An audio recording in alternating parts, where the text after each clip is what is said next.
Hey, this is Todd. So I'm still in video editing hell with the last hexcrawling video. Basically, I went camping, which is a lot of fun, though I don't have any camping equipment. I haven't been camping since I was a kid. We borrowed my sister-in-law's or a coworker of my sister-in-law's tent, which was great. We brought a bunch of blankets and stuff. Even though it wasn't supposed to be cold, we brought a bunch of blankets and stuff. Even though it wasn't supposed to be cold, we anticipated that at night it would still get chilly, and it did, and it got way colder than we were expecting, and I hadn't packed warm enough clothes for myself, so we spent the first night pretty freezing. The second night, I think, was a little bit warmer, so it was a little bit better, but overall, we did a lot of hiking. It was a great trip, but I got back, and the video had rendered, but I noticed some issues. There was a couple of things that I didn't notice as I was editing it, but obviously popped up in the rendered video. There was some audio and video syncing issues that drive me crazy, so I'm going back and fixing those, re-editing everything, and then I have to dump it back in the rendering again, which I'm hopefully going to do overnight, so that when I wake up tomorrow, I'll be able to punch it up live and I'll finally be done with it and I can move on to other business. In terms of what that other business will be, I'm going to be doing some more product reviews. If you have any products that old, new, otherwise that you have that you're interested in me covering, either things like it could be hexcrawling resources or source books or adventures, modules, adventure paths, whatever, drop me a line, let me know. I'll see if I already have it. I'll see if I can get a hold of it, whatever the case may be, and I'll try to get my eyeballs on it. But I do have some stuff that I'm in the course of reading and that I've read before. Again, some old, some new, and I'm going to start throwing those out there as well. I only have a few minutes, so I'm trying to kind of do this in a rush just to kind of give an update, but I wanted to talk about something really quick, or hopefully, again, famous last words. When I say really quick, it usually takes me forever. But anyway, talking about alignments. I did a video on alignments a while back, and I think I was just trying to be pretty much just more of a teaching, explanatory what alignments are about. But alignments seem to confuse the heck out of everybody, and even if they don't confuse everybody, everyone has different views on what alignments are, what they're about, what each alignment means, so on and so forth. It can be very confusing. So I'm not going to go into what I believe alignments are. I think if I'm going to go over that, that's definitely worth a full video. I would say that 5th edition of all the editions, maybe 4th edition probably didn't have much support, but 5th edition basically has no mechanical support for alignments. They really are flavor, but they don't have to be that way. But whatever you're going to do with them, you have to come up with that yourself because there's no mechanics to support it. So what I would say is if you want to avoid confusion, which seems to come up a lot online, comes up the lawful good paladin's doing something that I don't believe is lawful good, or the chaotic good rogue is doing something I believe is chaotic evil. Put this on your session 0 checklist of things to get a beat on. And one of those things can be, what do each of these alignments mean on a practical level in the campaign? What does it mean to be lawful good? What does it mean to be chaotic good? What does it mean to be chaotic neutral? What does it mean to be neutral evil? Lay out a little bit of what those things are. So I might say for someone's lawful good, that earthly authorities or divine authorities have some sort of precedence. Maybe I'll take that.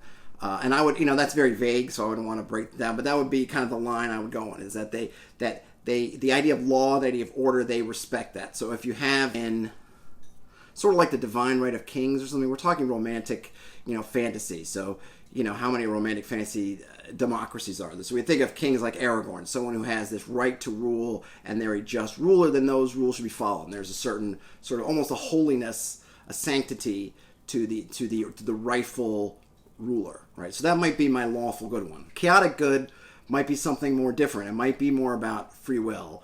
It might be about the constriction of laws or something along that line of what that does to people and how we have to protect people from laws that are too confining, right? That might be something for lawful good. Again, I'm not really thinking this out, but my point is that you really need to kind of develop what these are for your world. That way, when you're in the game and people are saying, well, this is lawful good or this is whatever, you can say, well, here's what we discussed. This is what lawful good is. And I specifically said in lawful good, torture is evil. It's not lawful good. And you're torturing people. Well, we can both say that you knew ahead of time that this was not in your alignment and you were breaking your alignment code. A good thing to do, which I don't see people do too much, and maybe I'll do a whole video of that, is use your cosmology to reinforce your alignment. If you have gods and they have portfolios, and particularly those portfolios really including good and evil in them, then have those gods talk about what is good. Here goes my cat. What is bad? What is something that they would not allow? So, you would say something, well, maybe, it's interesting to look at. Okay, so let's take, say, Ares. We'll go with sort of a Greek pantheon. Ares, god of war. So he's fine with killing people on the battlefield, but he may be very much against killing prisoners of war. There may be a sanctity to the prisoner of war that he may say, hey, that's no go. You know, they surrendered on the battlefield. It's one thing to kill them, please, but this is murder. This is wrong.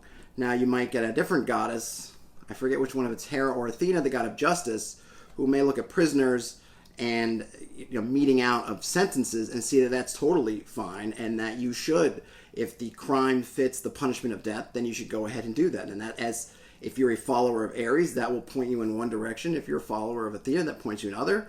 But that you'll know that up front, so you can make those choices, and then you as the GM and the rest of the table can, you know, bring all these things together. What if you're a follower of Zeus? What does Zeus think about these things? Maybe he has no opinion.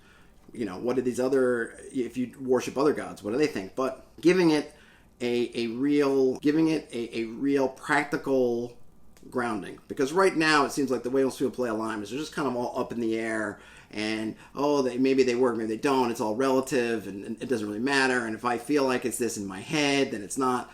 The point with relativism is it works in our real world, because everything, if there is any kind of God or any kind of spiritual forces out there, they're basically outside the circle of the world for the most part. So we have to sort of fumble in the dark, and we can make these decisions, have to kind of make decisions on our own about what is good, what is evil. But if you literally have gods that exist, and you have realms and everything that are good and that are evil, and they're not relative anymore, but you really have absolute essences of good and evil, then that argument no longer goes. You no longer have, well, it's the greater good of this or that. No, if you have Odin in Valhalla and he says torture is wrong, there is no greater good. Torture is wrong. That's it. End of story. Done.